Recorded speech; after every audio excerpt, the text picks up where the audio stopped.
Hey, what's up guys? Welcome back to the channel. In today's video, I'm discussing my concerns about Delta Force Hawk Ops.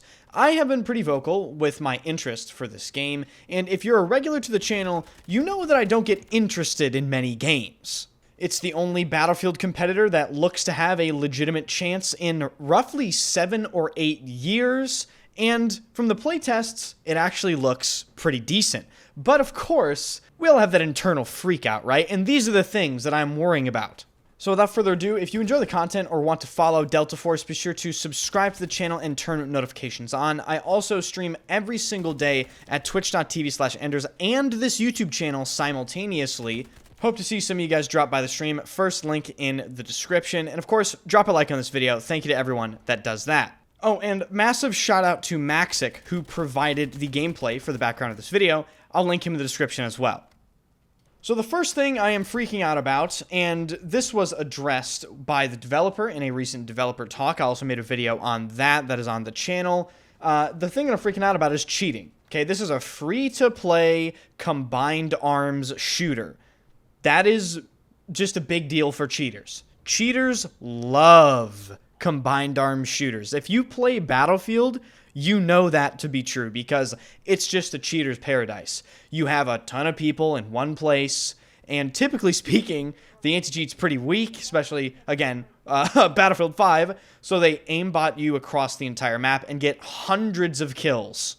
And with this game being free-to-play and cross-play, it's going to attract major attention from degenerate cheaters. So I'm just hoping that the developers' comments regarding anti-cheat and the fact that the lead developer is taking a personal role in developing the anti-cheat, I hope it actually all pans out and makes a big difference for the anti-cheat quality of this game, because it could easily destroy it. And another thing that's actually completely unrelated to cheating that could potentially destroy the game is having a bad first impression.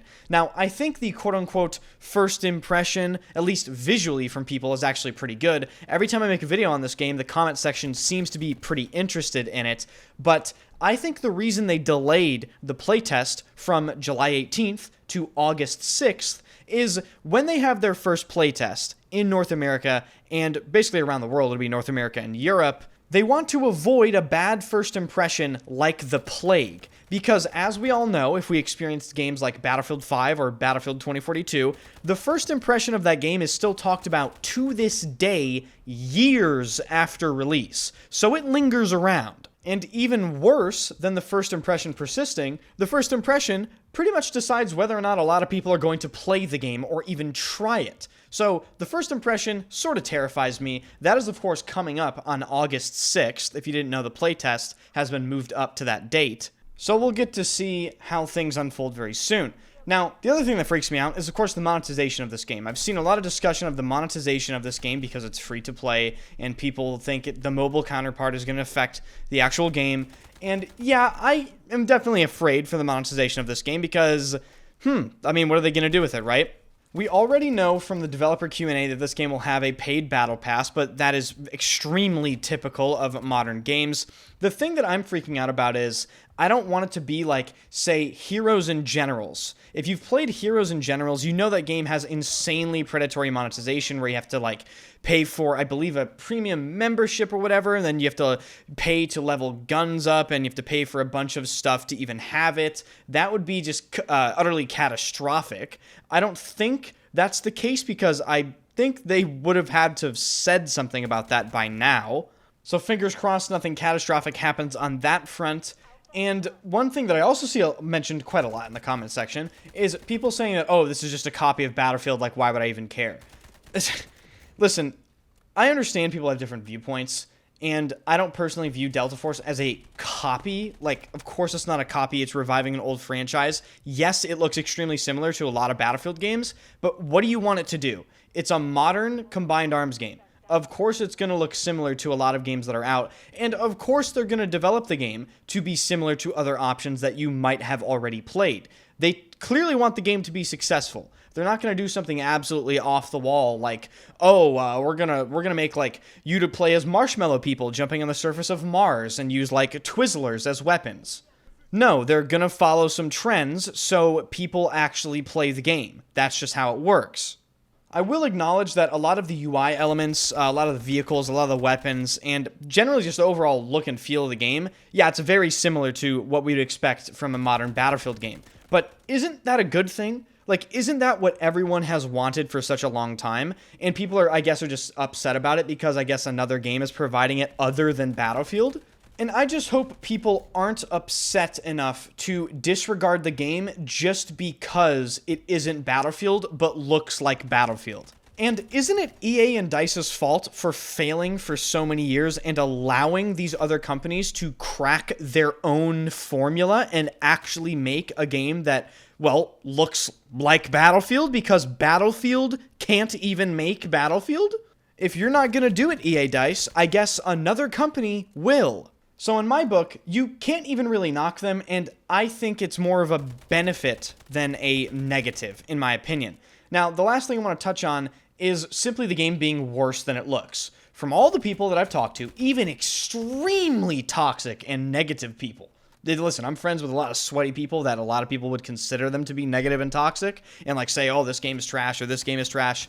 Every one of those people that I've talked to that have played Delta Force in the closed EU playtest say it's actually surprisingly really good. So if that's true, I don't think it'll disappoint, but there's always that possibility because, you know how it is, guys. We're Battlefield players. We've experienced trauma at this point, the likes of which most communities don't even get to experience ever. Like with 2042 with the trailer and then BF5 being canceled halfway through just when the game was getting okay-ish. And not even to mention the releases of both Battlefield 5 and 2042 just being literally some of the worst back-to-back releases of any game franchise ever.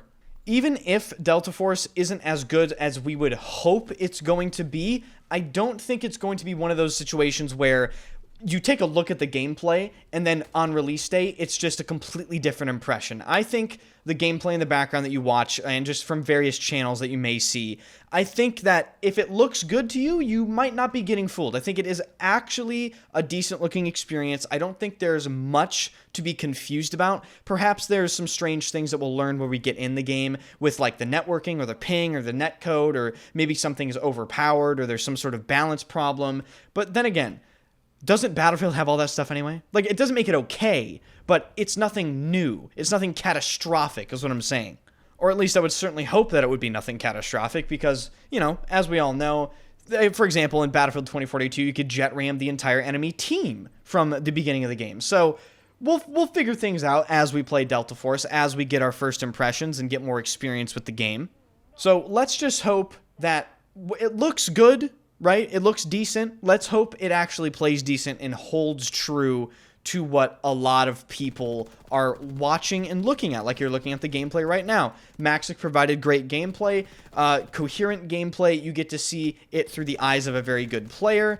The flow of the game, some of the abilities and how they interact and how you have to fight things. And again, I guess we'll just experience that when we get our hands on it. So those are my main concerns for Delta Force. Please let me know your main concerns for Delta Force in the comment section down below, and if you agree with what I stated in this video.